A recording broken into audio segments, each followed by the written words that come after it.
वज़ीर-ए-आज़म ने फवाद चौधरी साहब को मुबारकबाद देते हुए कहा है कि आपकी वजारत ने साबित कर दिया कि हम सब कुछ बना सकते हैं। हुजूर, एक अकेले उन्होंने जितनों को बनाया है, वो भी एक तारीख है।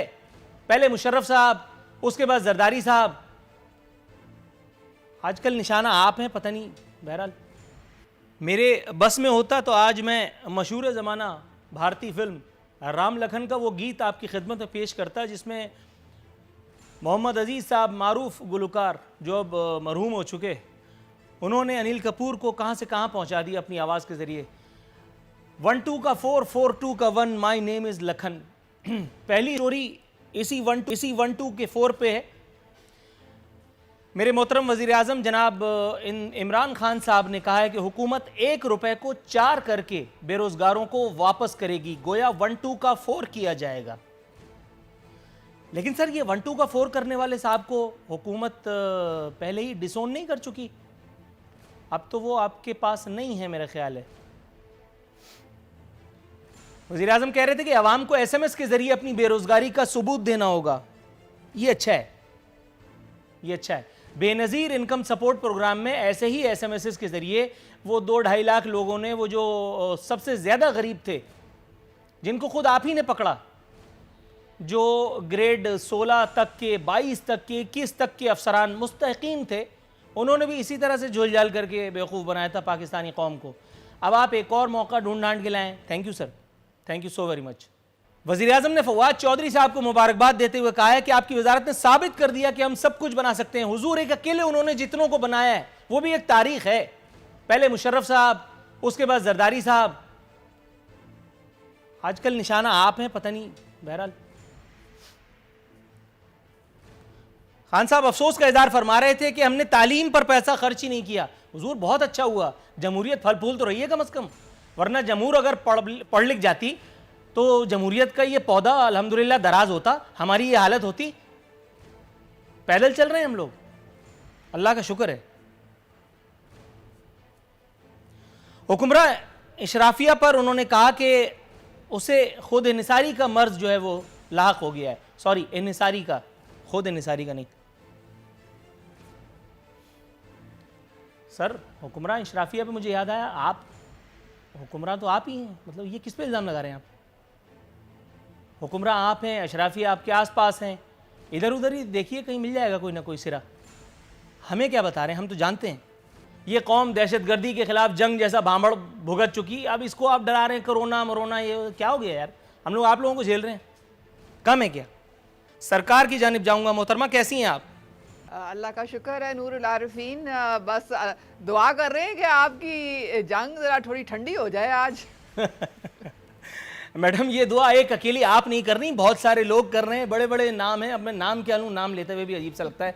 लेकिन बहरहाल ये मुझे बताइए मैडम, वो हुकूमती लखन जो थे, 1-2 का 4, 4-2 का 1, माई नेम इज़ लखन, जिनको हुकूमत ने नहीं, जिनको खुद सुप्रीम कोर्ट ने कहा था कि ये इन्वर्टेड कॉमाज में लखन है, ताहम खान साहब कह रहे थे कि नहीं, ये मेरे जिगर का टुकड़ा है, ये मेरा अच्छा बच्चा है, ये मेरा बीबा बच्चा है, ये बांबा बच्चा नहीं है, इसको मैं सुधार लूँगा। उसके बाद फिर उसको बराबर में बिठा करके कई इजलासों में भी ले गए, वो ज़ाहिर मुख्तलिफ मामलात भी थे। उसके बाद जब खबरें आईं, उनसे वो ओहदा छीन लिया जो उनके पास था ही नहीं, अजीब किस्म का उनसे इंतकाम लिया गया। मैडम, इस तरह के कुछ और अनमोल रतन आपकी जंबील में हैं क्या?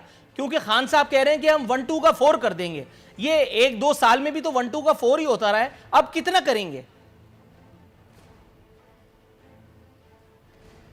नूरुल आरिफीन, आपने जो इशारों कनाइयों में जिस शख्सियत का जिक्र किया है,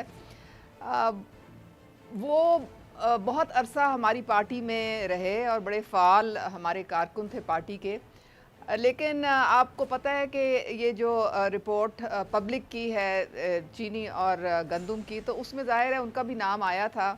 और प्राइम मिनिस्टर इमरान खान जो हैं, वो उन्होंने हमेशा अपनी पूरी पार्टी को, अपनी कैबिनेट को, तमाम MNAs MPs को ये क्लियरली बताया है कि अगर आपका नाम किसी भी स्कैंडल में आता है तो मेहरबानी करके पहले अपना नाम क्लियर करवाएंगे आप लोग, और उसके बाद आपकी वापसी होगी कैबिनेट में या पार्लियामेंट में या पार्टी में।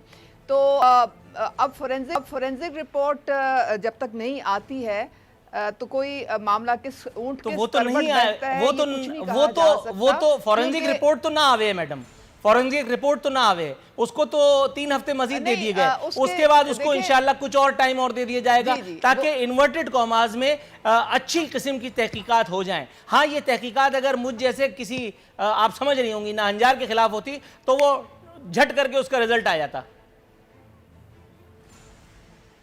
नहीं नूरुल आरिफीन, हम भी इधर हैं, आप भी इधर हैं, प्राइम मिनिस्टर भी इधर ही हैं। ये रिपोर्ट फोरेंसिक रिपोर्ट कहीं नहीं जाती है।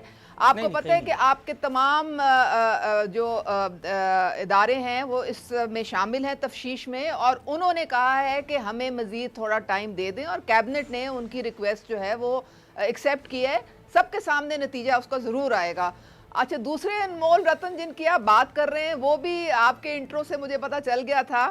देखें, सियासत बड़ी अजीब चीज़ होती है, और हमारे मुल्क में तो ये रीत रिवायत है कि ख़ानदान जो हैं वो साला साल से सियासत में रहते हैं। जिन मौसूफ़ का आप जिक्र कर रहे हैं वो भी गालिबन जेलम से हैं, और उनकी भी जो है तकरीबन मेरे ख्याल में 50-60 साल की तो हिस्ट्री है उनकी फैमिली की। वो सियासत में रहे हैं, कई इलेक्शन उन्होंने लड़े हैं। और मैं आपको ये बताती चलूँ कि जो एक फैमिली में से जो लड़के आते हैं इलेक्शन, तो उनको फिर अपने जो प्रोज एंड कॉन्स है वे करने पड़ते हैं कि हमने अब किसके साथ जाना है और किसके साथ हमने अपनी अलायंस करनी है।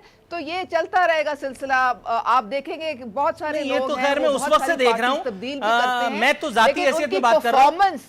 परफॉर्मेंस क्या है उस पे परफॉर्मेंस, एक अकेले आदमी की परफॉर्मेंस पर कई घंटों की डॉक्यूमेंट्री बन परफॉर्मेंस सकती देखनी है। पड़ती है ना कि इनकी आपकी क्या है। परफॉर्मेंस अगर देखना है तो मुशर्रफ ईरा से देखिए, इनकी परफॉर्मेंस देखना है तो वो साउंड बाइट सुन लिए जो इन्होंने जरदारी साहब के बारे में कहा, इनकी परफॉर्मेंस देखना है तो जनाब यूसुफ रजा गिलानी साहब के बारे में इनके नादिर शाही कलिमात सुन लिए, इनकी परफॉर्मेंस देखनी है तो इमरान खान के खिलाफ ऑन एयर बैठ करके इन्होंने जो कुछ कहा वो भी आप सुन लीजिए। लेकिन मजबूरी है, सियासत आप देखिए, निरंगी सियासत दौरान तो देखिए मंजिल मिली उन्हें या वजारत मिली उन्हें जो शरीके सफर न थे, आज वो भी खिलाड़ी बना करके और वजीर बना दिए गए। और वजीर आजम साहब की मजबूरी जरा मुलाहिजा कीजिए, अल्लाह अकबर, कि वजीर आजम उनकी मुताद्दिद मौके पर पीठ थपथपा चुके। थोड़ा सा तवक्कुफ की इस्तदा है।